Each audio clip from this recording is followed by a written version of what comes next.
Berikut adalah respons dalam bentuk narasi teks yang berdurasi sekitar 20 menit.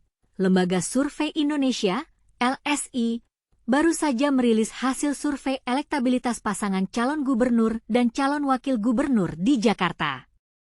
Hasilnya, pasangan Ridwan Kamil Suswono, Rido, elektabilitasnya paling tinggi. Bagaimana mereka bisa mencapai elektabilitas yang tinggi seperti itu? Menurut Direktur Eksekutif LSI, Jayadi Hanan, survei ini menggunakan metode multistage dengan toleransi kesalahan 29i pada tingkat kepercayaan 95%.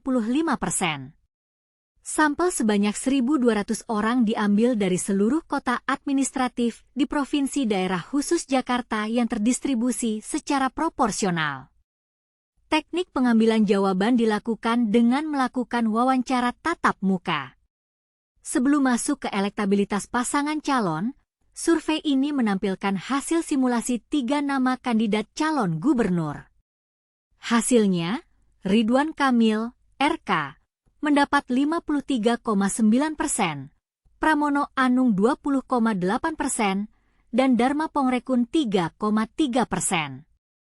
Setelah mendapatkan elektabilitas calon gubernur, responden ditanya mengenai elektabilitas pasangan calon gubernur. Hasilnya menunjukkan bahwa Ridwan Kamil Suswono mendapat 51,8%, Pramono Anung Rano Karno 28,4%, Dharma Pongrekun dan Kunwardana 3,2%, tidak ikut memilih, golput 3,9%, dan tidak tahu tidak jawab 12,8%. Ketika sendiri, Ridwan Kamil dipilih oleh 53,9%.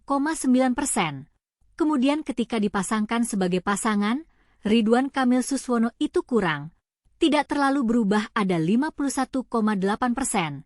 Jelas Jayadi.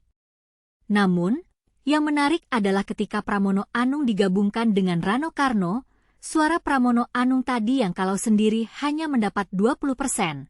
Ketika digabungkan dengan Rano Karno itu menjadi 28,4%.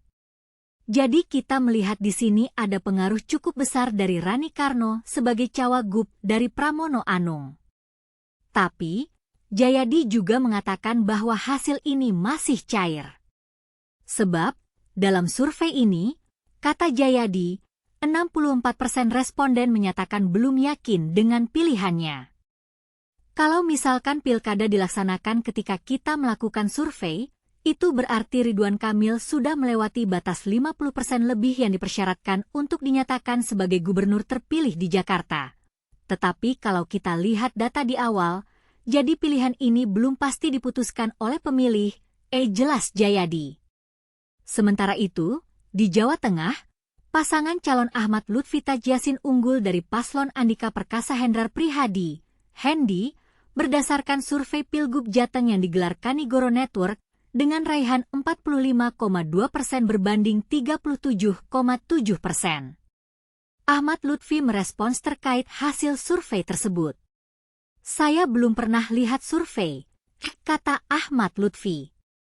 Saat disinggung hasil survei Kanigoro Network, Lutfi menyebut pihaknya tetap fokus bekerja. Gak apa-apa.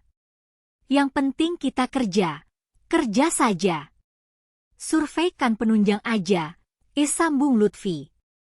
Diberitakan sebelumnya, lembaga survei Kanigoro Network melakukan survei pemilihan gubernur, Pilgub, Jawa Tengah, Jateng, setelah 2 pasangan calon, paslon, Ahmad Lutfi Tajiasin dan Andika Perkasa Hendrar Prihadi, Hendi, resmi mendaftar di KPU. Bagaimana dengan Anda? Siapa yang akan Anda pilih jika pilkada diadakan hari ini? Apakah Anda sudah yakin dengan pilihan Anda? Ataukah Anda masih bingung dengan elektabilitas calon gubernur dan calon wakil gubernur?